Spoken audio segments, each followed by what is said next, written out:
আর জনগণ আসলে এটা প্রত্যাশা না ভাই, আপনারা সাংবাদিকরা আমাকে সবাই এই প্রশ্নটা করেন, প্রত্যাশা ভাই। আর প্রত্যাশাকে নিত্যদিনে তার খাবারের সমস্যা, তার নিত্যদিনে তার প্রত্যেকদিন আজকে নদী ভাঙ্গিয়া উঠে ঘর একটা রেডি করে সারতে পারে না, তারপর আবার নদী ভাঙ্গা, যেটা তাদের প্রত্যাশা না, এটা তাদের নিত্যকার মৌলিক চাহিদা তাদের।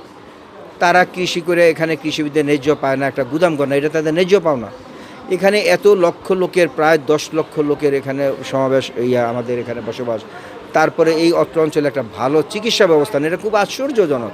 মানে যারা বিগত দিনের স্বাধীনতার পর থেকে আজ পর্যন্ত এখানে করলেন, আমি জানি না, হয়তো আমি দূর থেকে হয়তো অনেক কথা বলতে পারতেছি, হয়তো যারা প্র্যাকটিক্যাল ছিলেন তারা হয়তো সমস্যা কেন হয় না, নিশ্চয়ই কোনো প্রবলেম থাকতে পারে, এটা কেন হলো না আমি জানি না। তবে আমি চেষ্টা করব এটা কেন হয় নাই এবং এটাকে কীভাবে ওভারকাম করা যায়, যে